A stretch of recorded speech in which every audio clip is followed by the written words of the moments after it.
Good evening friends. FNO series का ये आज चौथा वीडियो है जिसमें कि हम एक नया टॉपिक स्टार्ट कर रहे हैं, ऑप्शन ग्रीक्स। ऑप्शन ग्रीक्स के बारे में आपने सुना होगा, पढ़ा होगा या किसी से सीखा होगा। ऑप्शन ग्रीक्स बहुत इंपॉर्टेंट रोल प्ले करते हैं ऑप्शन की प्राइस को डिटरमाइन करने के लिए। ऑप्शन की जो प्रीमियम होती है उसको डिटरमाइन करने में बहुत इंपॉर्टेंट रोल प्ले करते हैं।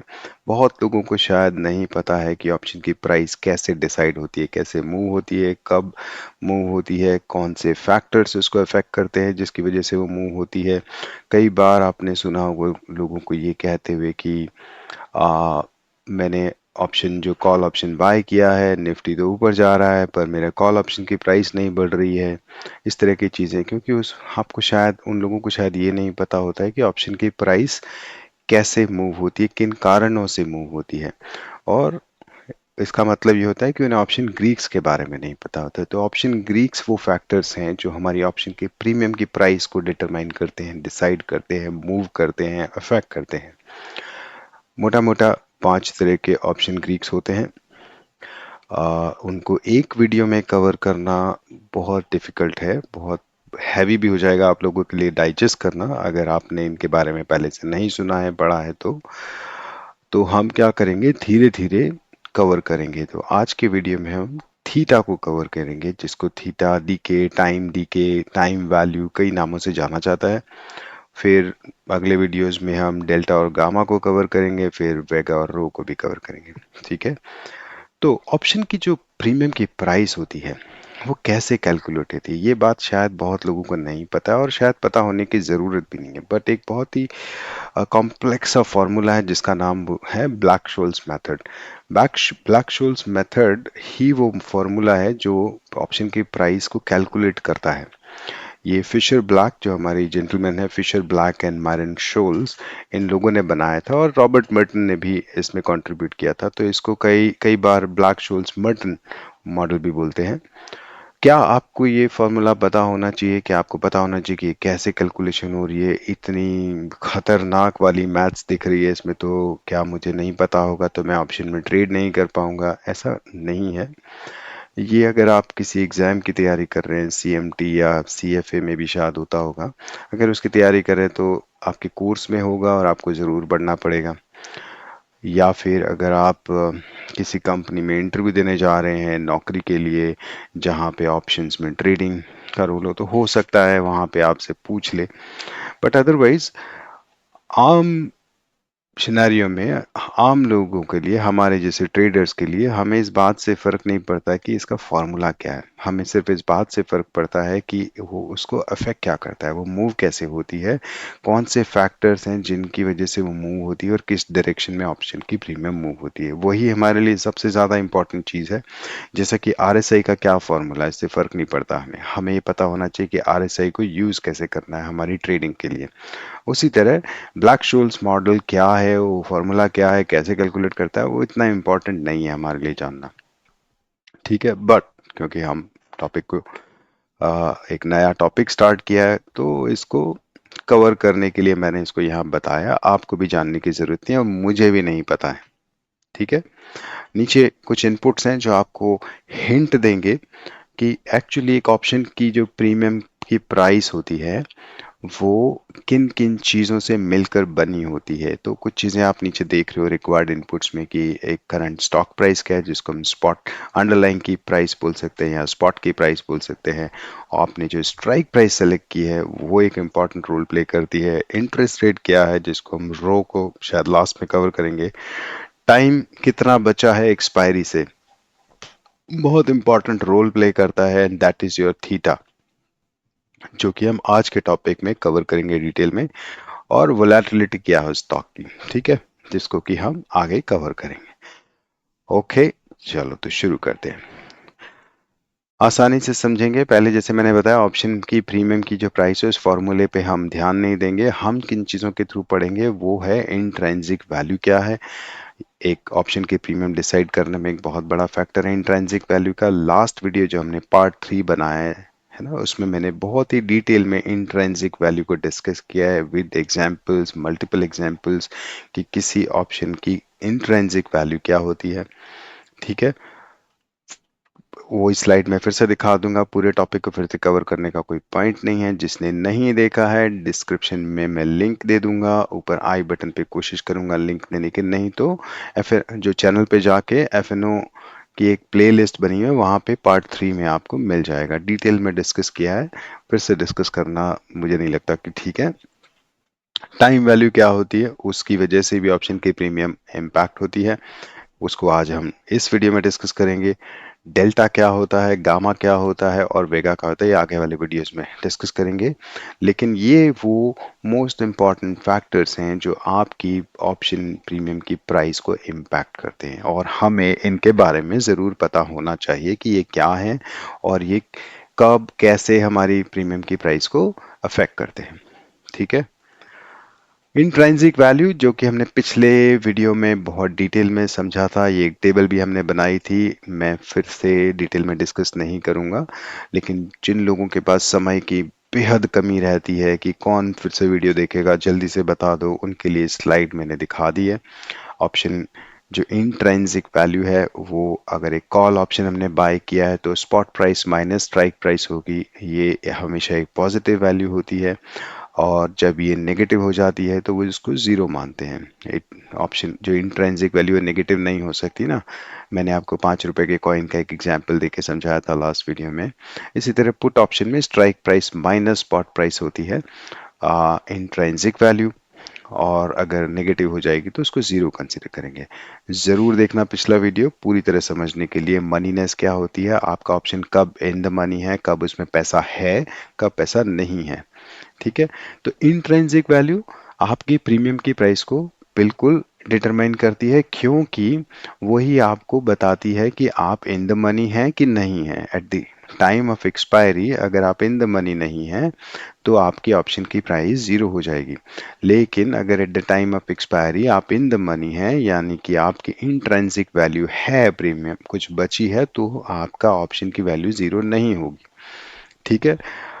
इसको अगर निफ्टी के कॉन्टेक्स्ट में समझे, आज जैसे निफ्टी अगर 19,000 रुपये पे है, अगर मैंने, या 19,300 पे है, 19,300 पे आज निफ्टी है, तो और अगर सपोज करो कि मैंने 19,400 की स्ट्राइक प्राइस बाय की भी है, तो आज की डेट में उस ऑप्शन में इंट्राइंसिक वैल्यू नहीं है, क्योंकि मैं आउट ऑफ द मनी हूँ। राइट क्योंकि मैंने जो कॉल ऑप्शन बाय की है वो 19,400 की है, जबकि स्पॉट प्राइस चल रही है 19,300। 19,300 माइनस 19,400 क्या हो जाएगा, एक नेगेटिव वैल्यू हो जाएगी, इसका मतलब जीरो हो जाएगी। लेकिन क्या मेरी ऑप्शन की प्राइस, आज कॉल ऑप्शन की प्राइस जीरो है? नहीं है ना। क्यों नहीं है? क्योंकि उसमें क्या है, टाइम वैल्यू है। इसको हम समझेंगे, बिल्कुल कंफ्यूज मत होना। लेकिन आ, अभी जस्ट हाई लेवल पे समझने के लिए, इंट्रांसिक वैल्यू के रिलेशनशिप में समझने के लिए, अगर मैं इन द मनी नहीं हूं तो इंट्रांसिक वैल्यू नहीं है। फिर भी अगर मेरे ऑप्शन की कुछ न कुछ प्रीमियम है, जीरो नहीं है, तो इसका मतलब उसमें टाइम वैल्यू बची हुई है। अगर आज सपोज करो एक्सपायरी है और ऑप्शन जो निफ्टी जो स्पॉट प्राइस है वो आ गया 19,500 पे, मैंने कॉल ऑप्शन बाय किया था 19,400 का, तो उसमें इंट्रिंसिक वैल्यू होगी 100 रुपए की। लेकिन क्योंकि आज एक्सपायरी है तो उसमें टाइम वैल्यू नहीं बची है, इसलिए वो सिर्फ इंट्रिंसिक वैल्यू बची है, उसमें कोई टाइम वैल्यू नहीं बची है। बिल्कुल कंफ्यूज मत होना, इंट्रिंसिक वैल्यू को समझाने के लिए जल्दी से कवर किया टॉपिक, लेकिन थीटा को, टाइम वैल्यू को अभी हम डिटेल में समझेंगे। ठीक है। तो let's understand what is theta और व्हाट इज टाइम वैल्यू।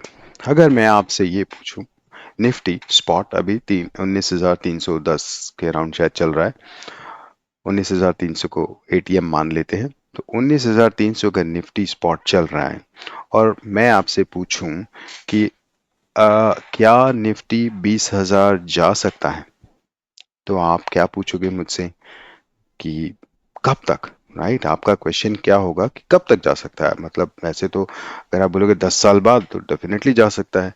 तो चलो हम उसमें ऐड कर देते हैं डेट की, आपको क्या लगता है कि निफ्टी जो आज 19,300 पे है, क्या वो 20,000 जा सकता है बाय एंड ऑफ सितंबर, 30 सितंबर? तो आप बोलोगे काफ़ी टाइम है इसमें, तो जा सकता है बिल्कुल।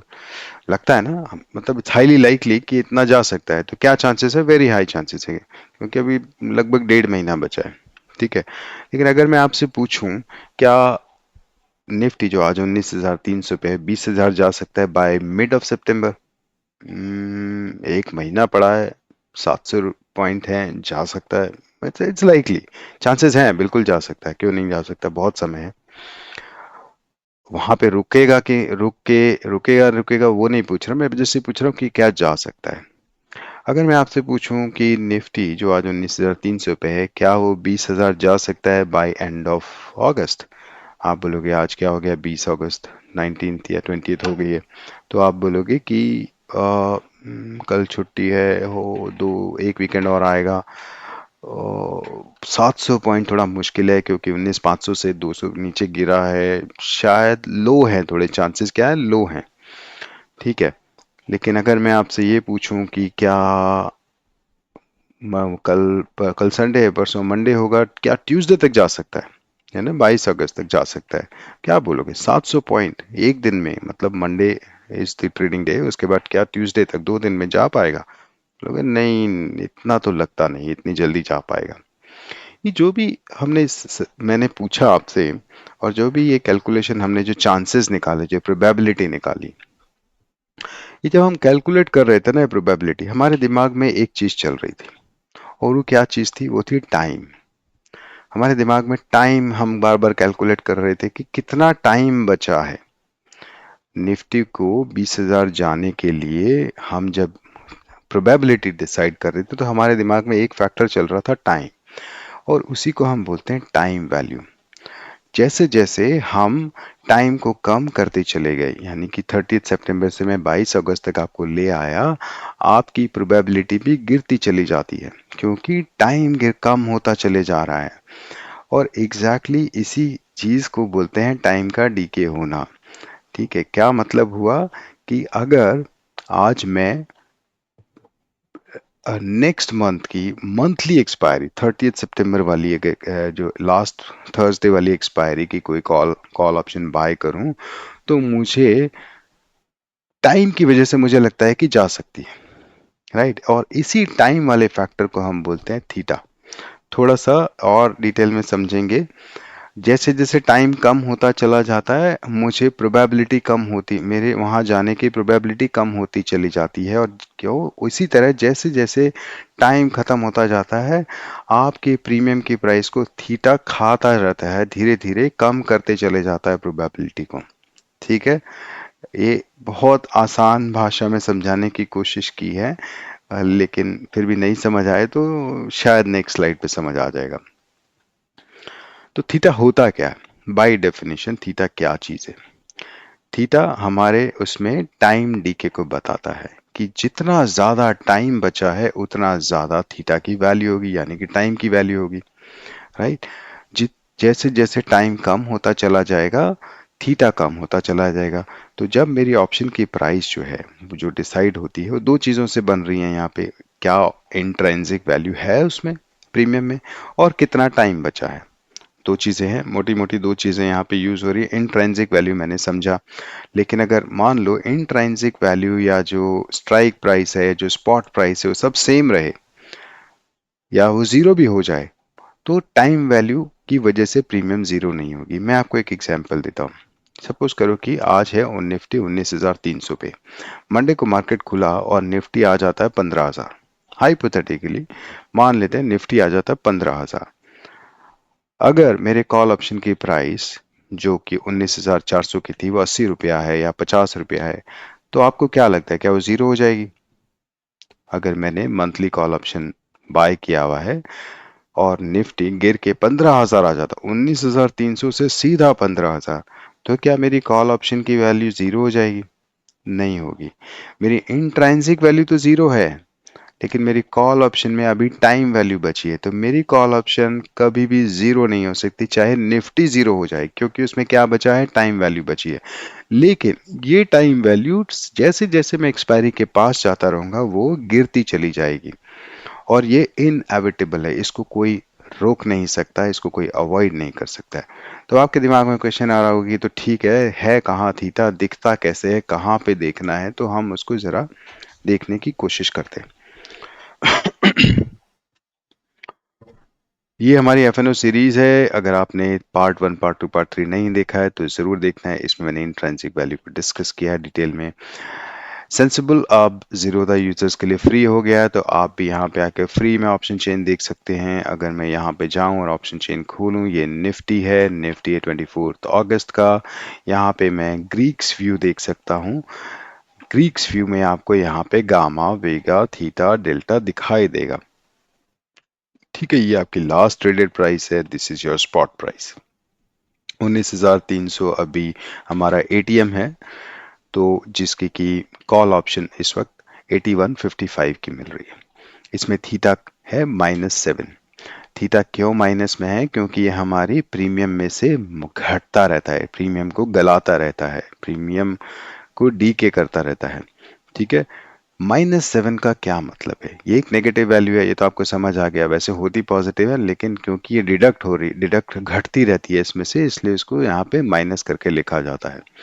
ठीक है, और ये कॉल और पुट दोनों के लिए सेम चीज है। कॉल में भी -7 है, पुट में भी -7 है, दोनों की प्रीमियम को कम करते चला जाएगा।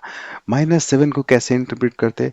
-7 का मतलब है कि हर दिन प्रीमियम में से 7 रुपया सिर्फ और सिर्फ दिन खत्म होते अपने आप चला जाएगा।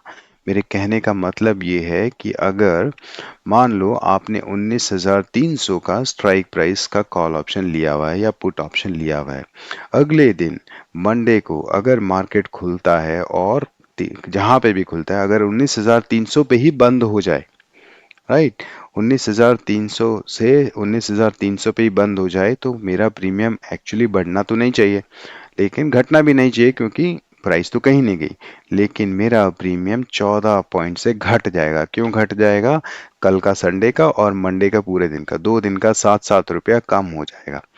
इसको बोलते हैं टाइम डीके या थीटा डीके होना। प्रीमियम डीके हो रहा है चाहे प्राइस कहीं ना जाए। अगर बाकी फैक्टर सेम रहें तो मेरा प्रीमियम का प्राइस अपने आप जितना थीटा है उतना घट जाएगा। ठीक है, ये बात समझ आई। लेकिन ये 7 रुपए क्या है ना, ये 7 रुपए हो सकता है पहले कम था। इसको कैसे कैसे पता कर सकते हैं? मैं आपको एक एग्जांपल देता हूँ। अभी हम जो देख रहे हैं स्ट्राइक प्राइस कौन सी एक्सपायरी की है? 24 अगस्त एक्सपायरी की है। इसी 19,300 की ही स्ट्राइक प्राइस को अब हम अगली एक्सपायरी में देखते हैं। मंथली एक्सपायरी है 31 अगस्त को। मैं 31 अगस्त पे चलते हैं, वहां पे आके मैं 19,300 की स्ट्राइक प्राइस देख रहा हूँ, जो कि 24 अगस्त पे 81 रुपीज की थी। यहाँ पे 31 अगस्त को 142 रुपीज की है। स्ट्राइक प्राइस सेम है, स्पॉट प्राइस से स्ट्राइक प्राइस का डिफरेंस सेम है, यानी कि इंट्रांसिक वैल्यू में कोई चेंज नहीं हुआ है। ठीक है, लेकिन मेरे प्रीमियम में बहुत चेंज हो गया है। मेरा प्रीमियम जो 81 था वो 142 हो गया।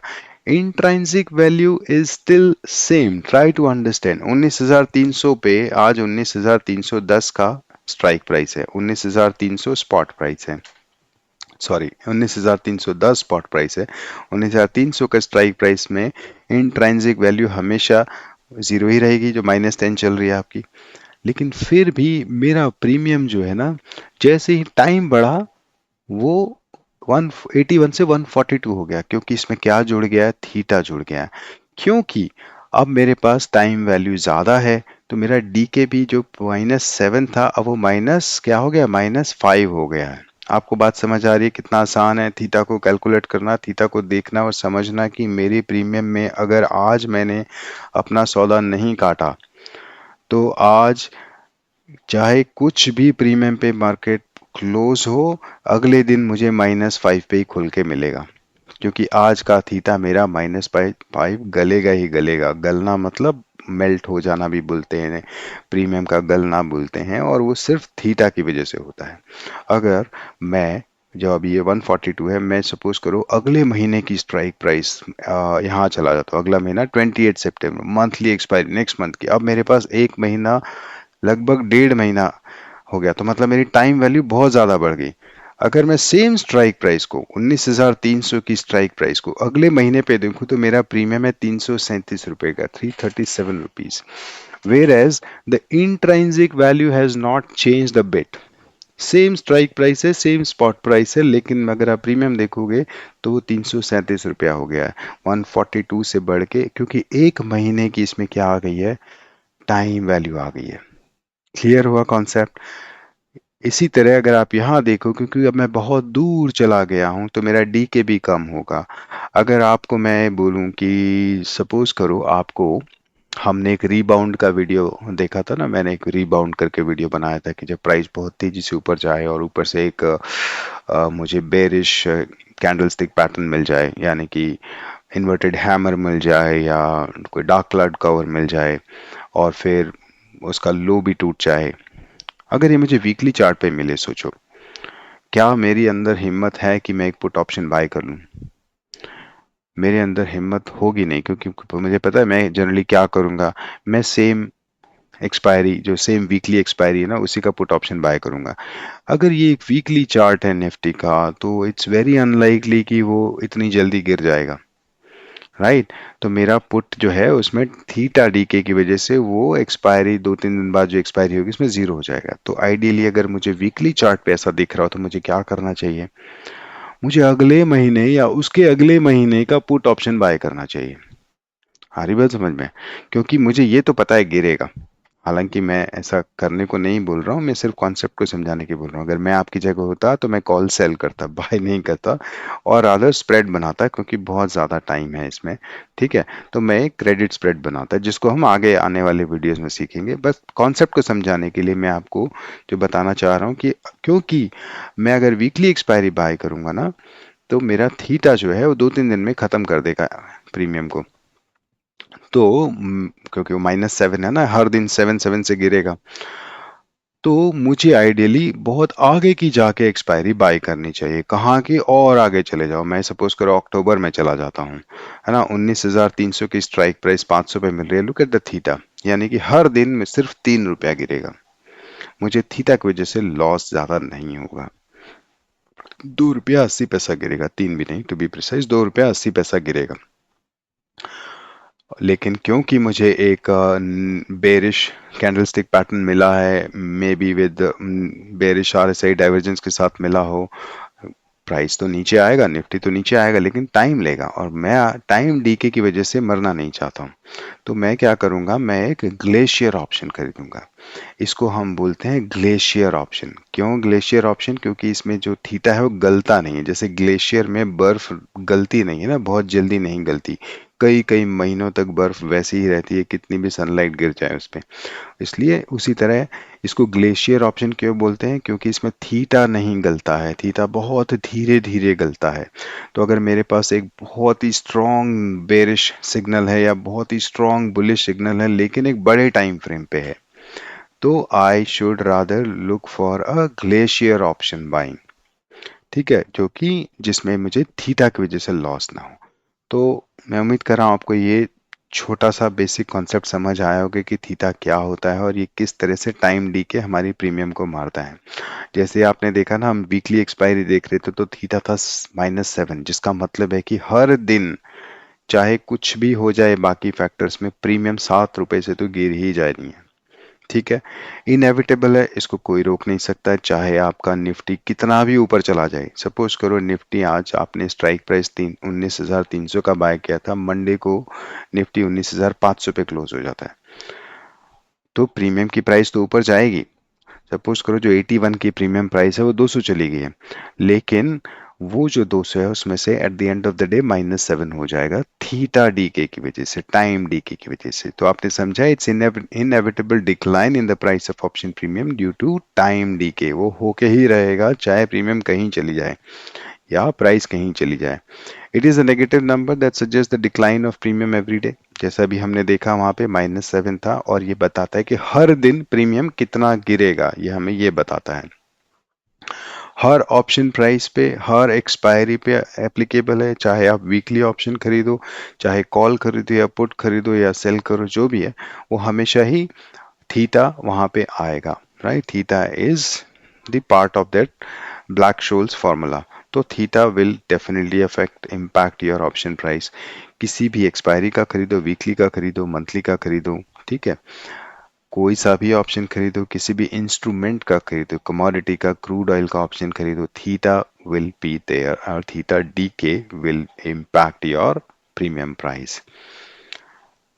थीटा डी के, क्योंकि हम एक ऑप्शन बायर हैं, हम प्रीमियम को पे करते हैं। जब मैं एक ऑप्शन बाय करता हूं तो हम मैं क्या करता हूं, मैं प्रीमियम की प्राइस को पे करता हूं। किसको पे करता हूं? ऑप्शन सेलर को। जो भी प्रीमियम चल रही होती है, 81 रुपीज, आज अगर 19,300 की प्रीमियम चल रही है कॉल ऑप्शन की, तो मैं 81 रुपीज दे के कॉल ऑप्शन बाय करता हूँ। जो कॉल ऑप्शन को बेच रहा है वो है ऑप्शन सेलर। जैसे ही प्राइस सपोज करो मूव नहीं करती है, कॉल ऑप्शन सेलर जो है वो थीटा तो खाएगा ही खाएगा मेरा, right. Every day he will earn -7, every day he will earn 7 rupees from me. अगर प्राइस स्टेगनेंट होगी, साइडवेज चलेगी, तो भी उसको थीटा मिलेगा ही मिलेगा। जितने दिन प्राइस मूव नहीं करेगी, जितनी देर प्राइस मूव नहीं करेगी, मेरा थीटा की वजह से मेरा प्रीमियम गलना शुरू होगा। और उसका फायदा किसको होगा? ऑप्शन सेलर को होगा। तो इसलिए कहते हैं कि ऑप्शन ट्रेडिंग में जो ऑप्शन सेलर होता है, थीटा उसका दोस्त होता है, और हमारा जो ऑप्शन बायर होता है उसका दुश्मन होता है, यानी कि उसके अगेंस्ट में काम करता है। तो आपने देखा होगा कि मोस्टली ऑप्शन सेलर जो है वो they try to eat up your theta, ठीक है। वो चाहते हैं कि मार्केट साइडवेज जाता रहे और उनको आपका थीटा मिलता रहे। जब वो एक स्ट्रैंगल सेल करते हैं या एक स्ट्रैडल बनाते हैं, तो बेसिकली वो दोनों कॉल एंड पुट को सेल कर रहे हैं। तो वो चाहते हैं कि प्राइस कहीं ना घूमे, वहीं चलती रहे और वो पूरा का पूरा थीटा खा जाए। क्योंकि क्या होगा, at the end of the expiry theta zero होने की वजह से आपकी ऑप्शन प्राइस, आपका प्रीमियम पूरा खत्म हो जाएगा, अनलेस अनटिल इसमें इंट्रिंसिक वैल्यू हो। मैं मान रहा हूं कि आप इस बात को समझ रहे हैं कि अगर साइडवेज है और मैंने एक स्ट्रैंगल बेचा है, तो मेरी इंट्रिंसिक वैल्यू भी नहीं होगी इसमें, और थीटा जीरो हो जाएगा टाइम के साथ, तो वो पूरा का पूरा प्रीमियम ऑप्शन सेलर खा जाएगा। क्लियर है ये पॉइंट? तो अगर सब कुछ सेम रहे, सारे फैक्टर्स यानी कि gamma, delta, volatility, IV, VIX, strike price तो सेम ही रहेगा, स्पॉट प्राइस कुछ ना बदले, फिर भी थीटा आपका हर दिन प्रीमियम खा जाएगा। ये कॉन्सेप्ट क्लियर हो गया आपको कि थीटा कैसे हमारे अगेंस्ट में काम करता है, कैसे थीटा प्राइस हर दिन हमारी प्रीमियम को कम करती है। जितने दिन ज़्यादा हैं उतना ज़्यादा टाइम वैल्यू, उतना ज़्यादा थीटा है, और जितने दिन ज़्यादा बचे एक्सपायरी में उतना ही कम धीरे धीरे वो गलेगा। जैसे जैसे हम एक्सपायरी के पास जाएंगे वैसे वैसे थीटा बढ़ता जाएगा और थीटा ज़्यादा तेजी से गलने लगेगा और प्रीमियम प्राइस बहुत तेजी से गिरने लगेगी। This is not the only factor that affects your premium price, but this is one of the most important factor that you must know कि how theta affects your premium price। ठीक है, time के context में तो समझने की कोशिश करते हैं कि जब मैं एक ग्लेशियर ऑप्शन खरीदता हूं, जैसे अभी हमने बात किया था ना, मान लो कि 90 डेज के बाद की एक्सपायरी का ऑप्शन खरीदता हूं, तो अगर आप देखोगे मेरा ऑप्शन प्रीमियम जो है उसमें जो डीके है, ये डीके बहुत कम होता है। टेक एन एग्जांपल, यह 60 दिन बाद कितना गला? इतना सा गला। जो डीके है वो ग्लेशियर ऑप्शन का धीरे धीरे गलता है, क्योंकि उसका थीटा बहुत कम होता है। हमने देखा -2.8 था, है ना, जहां पे कि करंट वीकली एक्सपायरी का 7 था। तो ये, और अगर मैं आगे जाता तो और कम होता। तो जितना दूर का आपका एक्सपायरी है उतना ही कम आपका थीटा होगा। तो उसकी वजह से आपका थीटा का जो इम्पैक्ट है वो भी बहुत कम होगा। तो अगर आप देखोगे ऑप्शन सेलर्स जो हैं वो बहुत दूर की ऑप्शन को सेल नहीं करते हैं। वो ऑप्शन सेलर्स का फेवरेट कौन सा है, कौन सी एक्सपायरी है? वीकली एक्सपायरी है, क्योंकि लास्ट में जो वीकली एक्सपायरी होती है, अगर आप देखोगे थीटा का फॉल कैसा होता है, टाइम डीके का बहुत फास्ट डीके होता है। इसलिए वो चाहते हैं कि या तो मंथली एक्सपायरी में भी अगर वो सेल कर रहे हैं तो वो लास्ट के 1 या 2 हफ्ते में सेलिंग करते हैं उसमें, ताकि उनको थीटा का मैक्सिमम बेनिफिट मिले। देखो यहाँ पे आके एकदम फ्री फॉल हो जाता है थीटा का। वो कभी भी 3 महीने बाद की एक्सपायरी का स्ट्रैडल या स्ट्रैंगल नहीं बनाते हैं, ठीक है, तो क्योंकि वहां पे थीटा डीके का उनको फायदा नहीं होता है। क्लियर है ये बात? जैसे जैसे मैं एक्सपायरी के नजदीक आता हूं, मेरा थीटा का इम्पैक्ट बढ़ता चला जाता है।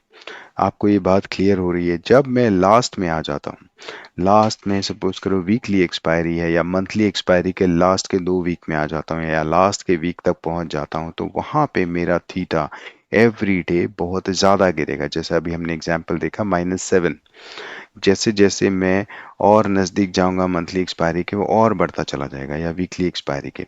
आप इसको इस बात से इस तरह से समझो कि सपोज करो 2 दिन बाद एक्सपायरी है ना। आज सुबह मार्केट खुला, आज और कल कल कल एक्सपायरी है। अगर आज जो थीटा है, जो भी थीटा बचा है, कल उसका आधा हो जाएगा, क्योंकि अब तो 2 ही दिन बचे हैं ना। तो जो भी थीटा होगा, यानी कि जो भी टाइम वैल्यू है, थीटा तो डबल हो जाएगा, मतलब टाइम वैल्यू आधी रह जाएगी। राइट? तो इसका मतलब क्या हुआ?